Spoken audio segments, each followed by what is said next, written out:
स्वागत है दोस्तों आप सभी का आप फिर से एक नई वीडियो में। दोस्तों आज का ये वीडियो दोस्तों जेकबोर्ड के क्लास 11 के सभी विद्यार्थी के लिए बहुत ही मोस्ट इंपोर्टेंट वीडियो रहने वाला है। ठीक है, फाइनली दोस्तों आज की इस वीडियो में हम लोग इकोनॉमी, जिसको हिंदी में कहते हैं अर्थशास्त्र, ठीक है, उसका हम लोग मॉडल प्रश्न पत्र 2024 को फुल सोल्यूशन करने वाले विद एक्सप्लेनेशन के साथ। एक एक प्रश्नों को आपके दिमाग में ठोकेंगे और बिना ठोके जाएंगे नहीं। ठीक है, आप वीडियो को अंत तक देखिए, जितना सारा दोस्तों को जरूर से जरूर शेयर कीजिए। दोस्तों एग्जाम बहुत ही नजदीक आ चुका है। ठीक है, एग्जाम दोस्तों यहाँ पर 28 और 29 फरवरी को होने वाला है। जो आपका कॉमर्स और साइंस के विद्यार्थी उनका 29 को होगा और आर्ट्स वाले विद्यार्थी का 28 को होगा। तो ये आपका तीनों स्ट्रीम का इकोनॉमिक्स सेम रहता है। ठीक है, चलिए आप वीडियो को शुरू से लेकर अंत तक देखिएगा। दोस्तों सबसे पहला प्रश्न पूछता है, क्या पूछता है? संख्यायिकी का कार्य निम्न में से कौन नहीं है? ठीक है, देखिए दोस्तों फुल एक्सप्लेनेशन के साथ समझेंगे। आप वीडियो को छोड़ के मत जाइएगा, एक बार देख लीजिए, नहीं समझ में आएगा तब बोलेगा। ठीक है, अब देखिए संख्यायिकी माने स्टैटिक्स। अब देखिए इसका जो काम क्या होता है, which of the following is not the function of statics. देखिए जब आंकड़ों का संकलन करते हैं, संख्यायिकी में क्या होता है, आंकड़ा का तो संकलन होबे करेगा ना सर। वर्गीकरण हाँ बांटेंगे, काहे नहीं बांटेंगे। विश्लेषण, अब देखिए जो आंकड़ा आप प्राप्त किए, जो डाटा प्राप्त किए, जो कलेक्शन ऑफ डाटा प्राप्त किए हैं, उसको एनालाइज नहीं करेंगे कि वो आया है नहीं आया है, करेंगे जरूर करेंगे। लेकिन जो ऑप्शन नंबर डी दिख रहा है, आंकड़ों का पूर्वानुमान, सर ये तो कहाँ दिख रहा है सर, ये तो आपका गलत है। फोरकास्टिंग ऑफ डाटा कभी होता है? नहीं होता है। यानी option number D is the correct answer, question number 1। चलिए 2 नंबर दोस्तों पूछा है, श्याम लकड़ी से फर्नीचर का निर्माण बिक्री के उद्देश्य से करता है, श्याम क्या है? अब देखिए यहाँ पर बहुत मोस्ट एकदम बच्चा वाला सवाल है। Shyam makes furniture to sell, Shyam is here. ठीक है, जब श्याम लकड़ी से क्या करता, फर्नीचर का काम करता। अब बिना लकड़ी का तो फर्नीचर होगा नहीं, यानी कि वुड है, वुड माने लकड़ी, लकड़ी है तो फर्नीचर, इसका फर्नीचर से कुर्सी टेबल का काम करेगा, बनाता है। ठीक है, तभी जब बना रहे तो क्या कर बनाने वालों को कहते हैं हम लोग, क्या कहते हैं, प्रोड्यूसर। क्या कहते हैं, उत्पादक कहते हैं। यानी ऑप्शन नंबर ए हो जाएगा उत्पादक। ठीक है, चलिए सेलर है नहीं सर, तो बना रहा है, बेच कहाँ रहा है, तो बना रहा, उत्पाद कर रहा है। ठीक है, चलिए 3 नंबर, आंकड़ा संग्रह करने वाला व्यक्ति कहलाता है। अब देखिए, अब जैसे कि आप लोग जानते होंगे, आंकड़ा संग्रह मतलब कि देखिए 1 गो 2 गो 3 गो कुछ इस प्रकार का आंकड़ा चल रहा है।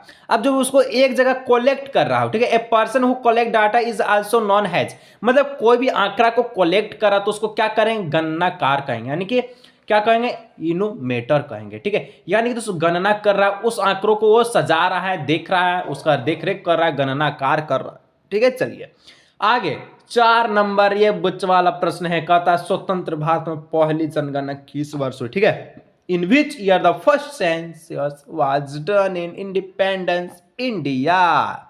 सर जी स्वतंत्र भारत में पहली जनगणना जब भारत आजाद कब हुआ? 1947 में आजाद हुआ।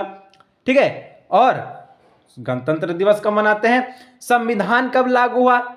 26 जनवरी 1950। ठीक है, अब देखिए दोस्तों यहाँ पर एक चीज आप जरूर बात रखिएगा, स्वतंत्र के बाद जो पहला जो जनगणना होता है, जनगणना हमेशा याद रखिएगा ये 10 वर्ष बाद आता है। ठीक है, यानी सबसे पहला जनगणना 1951 में, उसके बाद 61 में, 71 में, ठीक है, 81 में, इस प्रकार से चलते रहता है। ठीक है, और ज्यादा करके 2011 वाले जनगणना के अनुसार प्रश्न भी रहता है, आप देखे होंगे। ठीक है, चलिए 2011 के अनुसार बताएं कि इसका आबादी कितना, उसका आबादी कितना है, इस प्रकार का प्रश्न आप पढ़े होंगे। ठीक है, 5 नंबर, समय के अनुसार समूहित किए जाने वाले आंकड़े के वर्गीकरण को कहते हैं। ठीक है, समय के अनुसार बोला, अब जब समय के अनुसार जो भी समूहित किए जाने वाला, यानी कि grouping of data on basic of time is also known has, का कहेंगे उसको, हम लोग उसको कहते हैं कालानुक्रमिक वर्गीकरण। ठीक है, काला मतलब देखिए यहां से दोस्तों बात चलता है, काल अगर हम देखिएगा तो ये समय को ही बोलते हैं। यानी ऑप्शन नंबर 5 का बी हो जाएगा। ठीक है, करेक्ट आंसर। ठीक है, चलिए क्रोनोलॉजिकल क्लासिफिकेशन। चलिए आगे दोस्तों 6 नंबर, एक प्यारा सा प्रश्न, चुटपुटिया वाला प्रश्न है, किसी वर्ग का मध्य बिंदु का मान ज्ञात किया जाता है। अब देखिए इस प्रकार का प्रश्न है। ठीक है, क्या बोल रहा है कि किसी वर्ग का मध्य बिंदु का मान कैसे प्राप्त करते हैं? तो कोई भी मध्य बिंदु है उसका हम लोग मान कैसे प्राप्त करते हैं, यानी कि लोवेस्ट पहला और लोवेस्ट दूसरा। मतलब देखिए यहाँ पर इस सब छोड़ दीजिए, वो सब छोड़ दीजिए, आपको समझ में नहीं आएगा। कहते हैं दोस्तों देखिए ध्यान दीजिएगा, तो तो जो उच्च वर्ग सीमा तथा निम्न वर्ग सीमा के औसत को क्या कहते हैं? उच्च वर्ग सीमा। उच्च वर्ग को हम लोग L1 कह देते हैं, ठीक है, और निम्न आपका वो निम्न वर्ग को L2, और इसका औसत यानी कि 2 से भागा दीजिएगा तो आपका मध्य बिंदु का मान निकलता है, ठीक है। इस प्रकार से इसका हो जाएगा, ठीक है। चलिए अब दोस्तों यहाँ पर इंग्लिश वाले अपना देख लीजिएगा। Mid point of any class, ठीक है, can be calculated by the average of the higher limited and the lowest limited of a class, ठीक है। चलिए 7 नंबर दोस्तों, पारास से क्या तात्पर्य? What does rain mean? अब देखिए परास से एक आपका न्यूमेरिकल भी है, एक बच्चा वाला प्रश्न है। अब परास नहीं पढ़े हैं 10 में, पढ़े ना सर मैथ में, ठीक है। तो देखिए परास मतलब होता है सबसे अधिकतम संख्या। जैसे हम यहाँ संख्या लिख रहे हैं, ठीक है, 1 गो 2 गो 3 गो 4 गो, ठीक है, 4 गो 16 गो, ठीक है। इस प्रकार से हम संख्या लिखें तो सबसे हाईएस्ट संख्या कौन है सर? जी 16 है, 16 को लिख दीजिए। सबसे लोएस्ट संख्या कौन है? 1 है। 16 में से 1 को घटा दीजिए 15। तो यहाँ पर देखिए जो 16 में से घटा मतलब कि यहाँ पर हाईएस्ट संख्या में से निम्न संख्या को घटाएं, इसी को तो प्रास कहते हैं, ठीक है। यानी कि इसका जो करेक्ट आंसर है 7 का वो हो जाएगा आप सभी का क्या होगा? अधिकतम में से न्यूनतम प्रेक्षणों के बीच का अंतर। अधिकतम एवं न्यूनतम प्रेक्ष के बीच का अंतर को क्या कहते हैं? अंतर माने सबट्रैक्ट। सबट्रैक्ट माने क्या होता है आप समझ गए, ठीक है, माइनस वाला। यानी कि वाज रेंज मीन्स यानी कि difference between maximum and minimum और वर्जेशन, ठीक है। चलिए आगे 108 नंबर, वृत्त आरेख है। वृत्त आरेख कैसा आरेख है? तो वृत्त आरेख एक प्रकार का विमीय आरेख होता है। प्री डायग्राम इज, ठीक है, uni dimension diagram. Option number A. चलिए आगे बढ़ते हैं 9 नंबर, आयत चित्र के माध्यम से ज्ञात किया जाता है।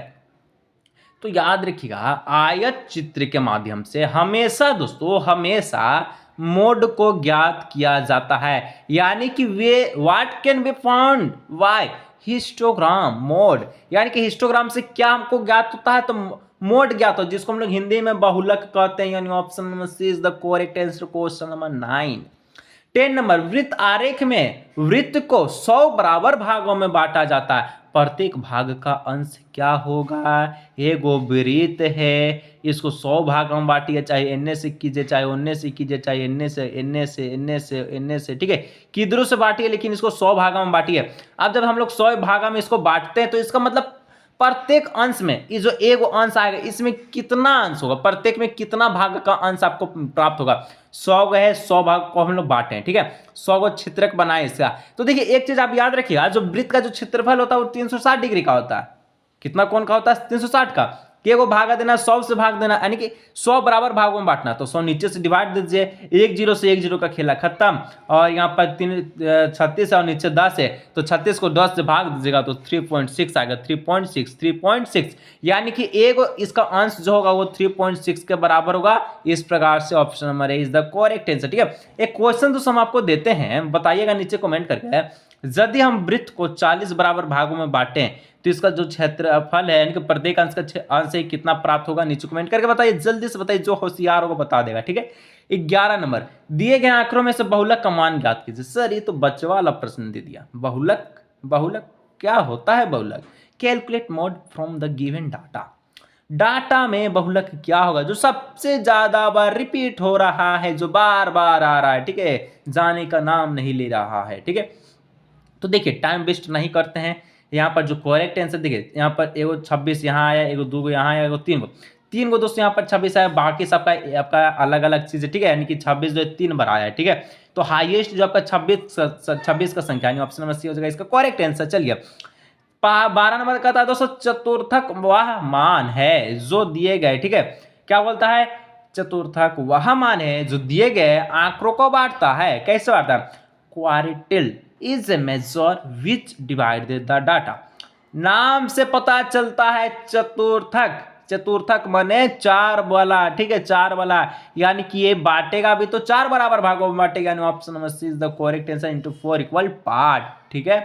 13 नंबर दोस्तों कहता है निम्नलिखित में से माध्यिका की एक विशेषता कौन सी है? अब जब आप माध्यिका निकालेंगे तो माध्यिका कैसे निकाला जाता है? हम संख्या लिखते हैं, 1 गो 2 गो 3 गो, ठीक है, 4 गो 5 गो।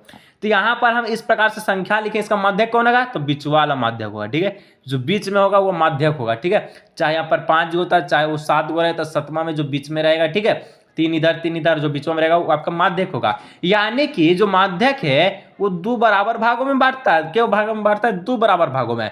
तो इसका जो करेक्ट आंसर होगा 13 का वो हो जाएगा ऑप्शन नंबर ए, ये आंकड़ों के 2 बराबर भागों में विभाजित करता है, ठीक है, यानी कि is it divide the data into 2 equal part, option number A. चलिए 14 नंबर दोस्तों कहता है निम्न में से दिए गए आंकड़ा इसका पारास का गणना करें। अभी हम आपको बताएं calculate range the from the following given data. देखिए रेंज कैसे ज्ञात किया जाता है सर जी, रेंज जो ज्ञात किया जाता है अधिकतम संख्या में न्यूनतम संख्या को माइनस करके। अधिकतम संख्या कौन है, 150 है, 150 लिख दीजिए। न्यूनतम संख्या 20 है, 20 लिख दीजिए। 150 में से 20 गया, 150 में से 20 गया, 150 में से 20 गया, 130। Option number C is the correct answer. चलिए आगे 215 नंबर, निम्न में से कौन वितरण की असमानता की माप करता है। कौन असमानता की माप करता, वितरण में भी असमानता, यानी which of the following measure inequality of distribution. इसका जो करेक्ट आंसर है लॉरेंस वक्र हो जाएगा, लॉरेंस कर्व इसका जो करेक्ट आंसर हो जाएगा।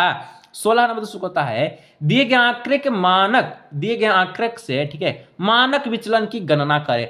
डरना नहीं है, इकोनॉमिक्स में न्यूमेरिकल से प्रश्न लेकर आने वाले हैं, चाहे आप आर्ट्स का स्टूडेंट है, साइंस के हैं, कॉमर्स के हैं, कहीं नहीं जाने का, वीडियो को अंत तक देखने का, एक एक प्रश्न को दिमाग में एकदम चखा के रहेंगे, ठीक है। कैलकुलेट स्टैंडर्ड डिवीजन, ठीक है, फ्रॉम द फ्लोइंग डाटा। दोस्तों यहाँ पर मानक विचलन पूछा है, तो यहाँ पर देखिए इसका जो मानक विचलन होगा 1.414 हो जाएगा, ठीक है। कैसे होता है मानक विचलन, कैसे निकाला जाता है, डिटेल वीडियो आएगा, इंडेक्स नंबर, सूचकांक पर, मानक विचलन, इस सब पर आएगा वीडियो, आप टेंशन मत लीजिए, ठीक है। जो भी मॉडल पेपर इसको आप सोल्व करते चलिएगा, ठीक है। चलिए 17 नंबर, निम्न चित्र दो चरों के बीच किस प्रकार का सहसंबंध को दर्शाता है। देखिए यहाँ पर जो चित्र दिया गया है ना बाबू, इसको ध्यान से देखिए, ठीक है। जो चित्र है क्या बोलता है, the following diagram show which type of correction between two variable, ठीक है।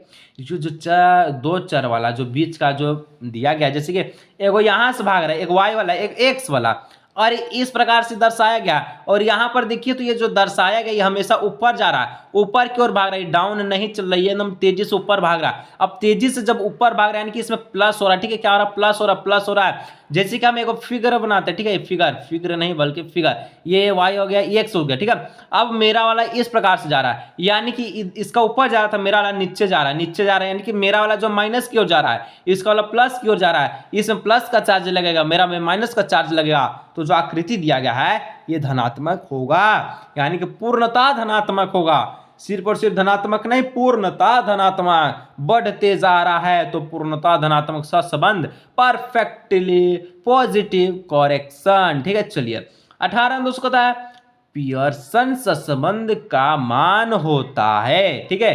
तो the values of Pearson coefficient correction is, इसका जो मान होता है +1 से लेकर -1 के बीच, ठीक है। चलिए 19 नंबर, कीमत सूचकांक क्या मापता है। अब देखिए यहाँ पर कीमत सूचकांक बोला, what does the price index major. तो कीमत सूचकांक दोस्तों क्या मापता, हमेशा याद रखिएगा, कीमत सूचकांक हमेशा जो मापता आधार वर्ष की तुलना में वर्तमान वर्ष की कीमतों के औसत। मतलब देखिए जो पिछला, अगर आप 10 साल के होंगे, ठीक है, अगर मान के चलिए आप 10 साल के होंगे तो आपको 1 रुपया में 4 गो चॉकलेट दिया जाता होगा, ठीक है। लेकिन अब वही चॉकलेट अब आपको 2 रुपया में 5 रुपया में मिल रहा।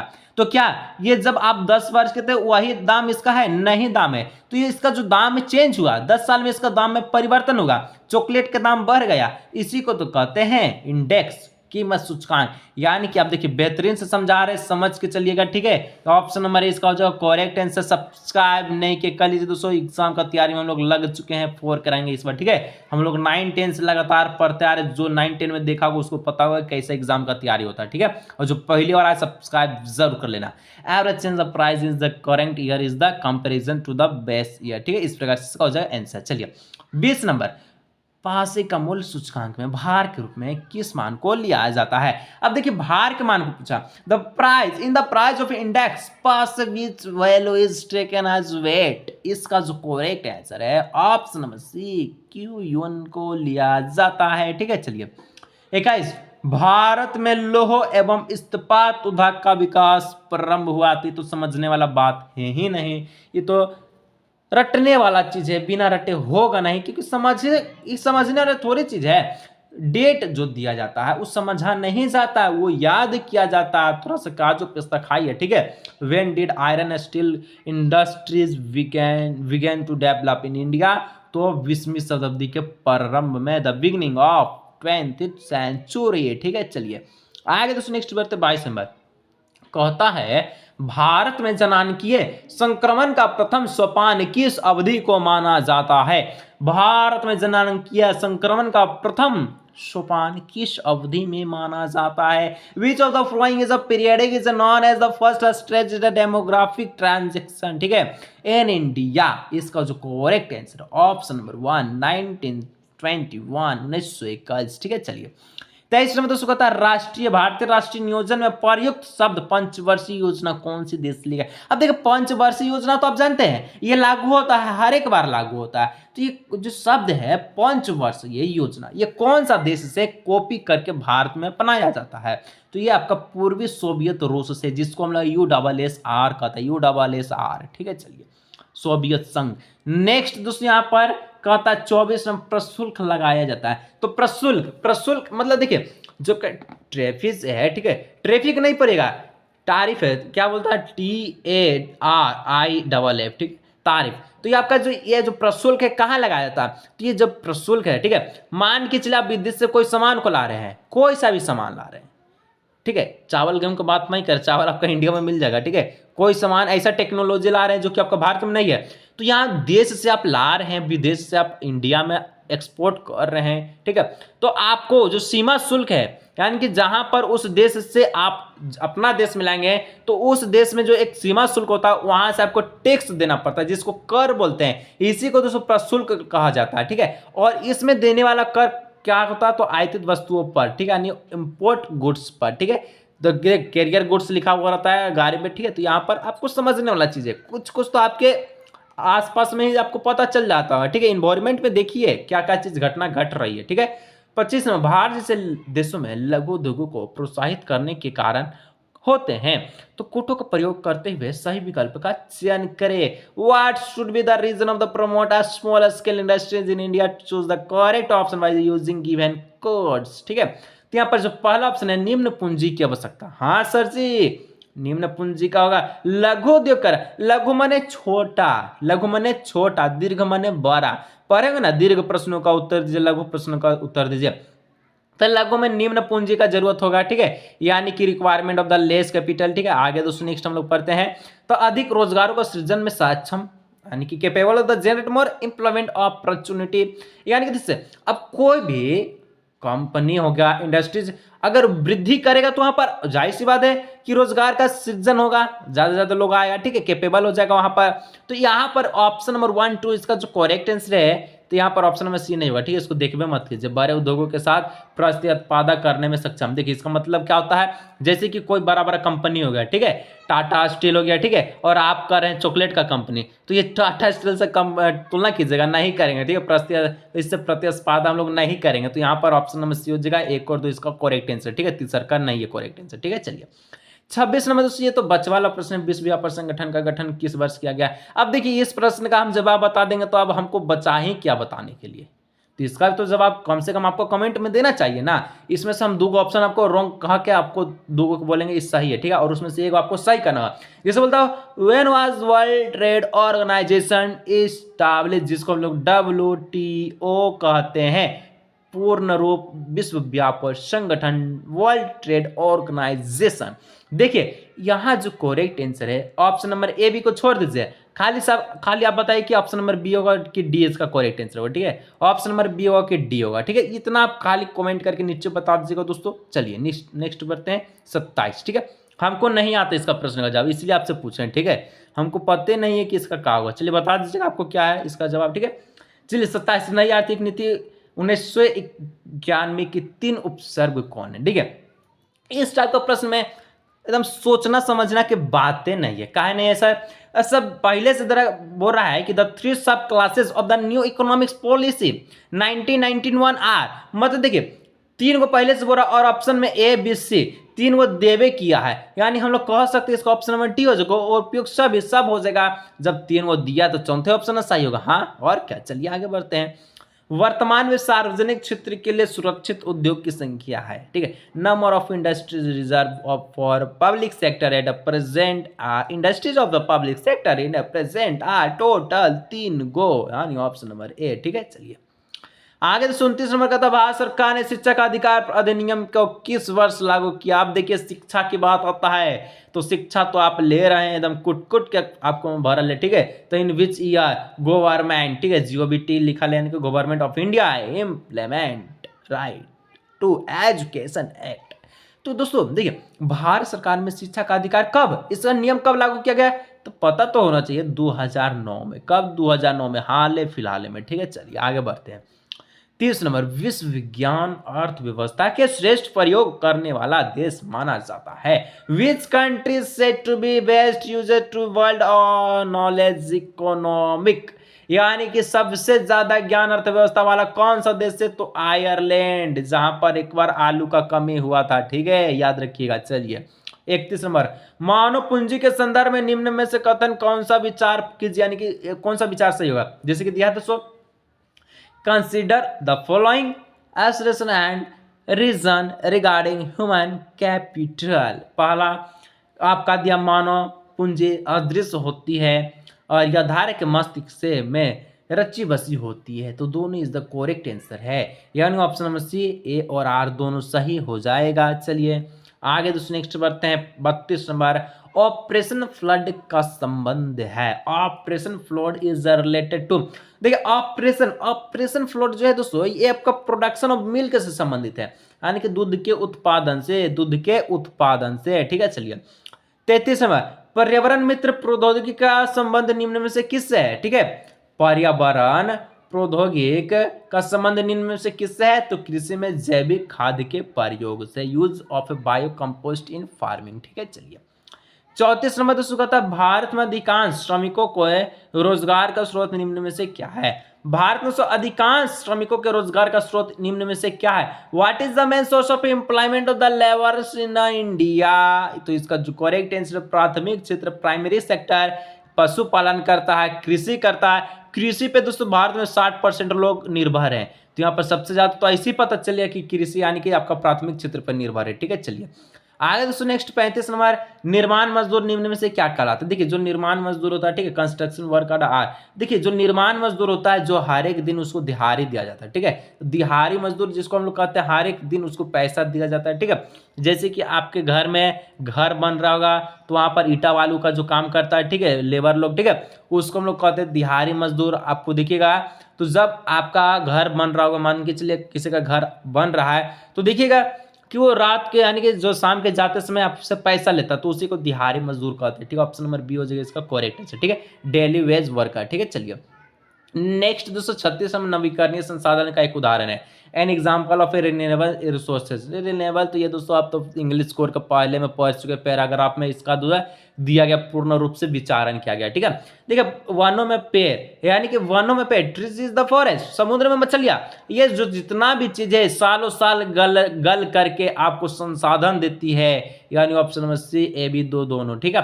अब देखिए जो कोयला है आज का तो नहीं, ये लाखों वर्ष करोड़ों वर्ष पहले कोयला का निर्माण हुआ है। मतलब कि कोयला कैसे बना है तो लाखों करोड़ों वर्ष इसका निर्माण होने में समय लगता है, पेड़ पौधे गलता है, मछलियां ये सब जो समुद्र का गलती है, कोयला प्राप्त होता है, तेल प्राप्त होता है, पेट्रोलियम प्राप्त होता है, ठीक है, इस प्रकार से। चलिए 37 दोस्तों, चिपको आंदोलन का उद्देश्य क्या है तो चिपको आंदोलन आपको कब हुआ था नीचे कमेंट करके बताइएगा, जो कि सुंदरलाल बहुगुणा के द्वारा चलाया गया था, ठीक है। इसमें जो कहा गया था दोस्तों हिमालय पर्वत में वनों का संरक्षण करना, ठीक है, the conserve forest in Himalayas, ठीक है। चलिए आगे दोस्तों नेक्स्ट बढ़ते हैं प्रश्न की और 38 नंबर, ठीक है। और देखिए एक जरूरी चीज दोस्तों आपसे बात करना चाहता है, अगर बोर्ड एग्जाम 2024 का तैयारी करें, एग्जाम का दोस्तों बहुत ही कम समय बचा है, ठीक है। 27 से एग्जाम शुरू है और अभी तक दोस्तों जो गेस्ट पेपर जो तहलका गेस्ट पेपर जो निकाला गया आप सभी के लिए, ठीक है, अगर इसको परचेज नहीं किया तो ये दोस्तों मात्र 40 रुपये मिलेगा, क्योंकि आप जो नए बंदे हैं उनको जानना जरूरी है।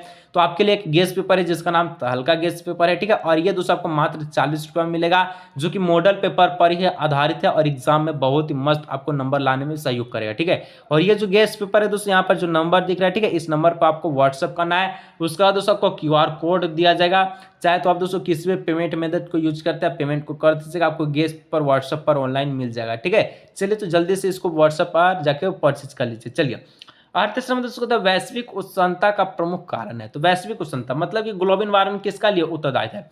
तो जब ग्लोबल वार्मिंग होता है ये ग्रीन हाउस जैसे बहुत ही खतरनाक है, जिसका यानी ऑप्शन नंबर डी हो जाएगा, ग्रीन हाउस गैसों में वृद्धि से ग्लोबल वार्मिंग होता है, वैश्विक उष्णता यानी कि गर्माता है, ठीक है। चलिए 39 नंबर कहता है चीन के ग्रामीण क्षेत्रों में प्रारंभ किए वाला कम्युनल का संबंध निम्न में से किससे है? The communes start in the rural area, जो है China is related to rural मतलब होता है गांव वाला, ठीक है। तो यहाँ पर दोस्तों देखिए पहले से आपको एक शब्द दिया कम्युनल, कम्युनल का मतलब हम लोग जान गए कि सामूहिक खेती से, यानी कि कलेक्टिव फार्मिंग, ठीक है, सामूहिक एकजुट से, ठीक है। चलिए अंतिम प्रश्न दोस्तों पूछा, बहुत ही प्यारा प्रश्न है जो कि अपना देश से तो लगभग नहीं करता। मानव विकास संकेतों के आधार पर निम्न में से कौन सा देश प्रथम आधार पर है, ठीक है, प्रथम स्थान पर है? On the basic of HDI which of the following country stand of the first place?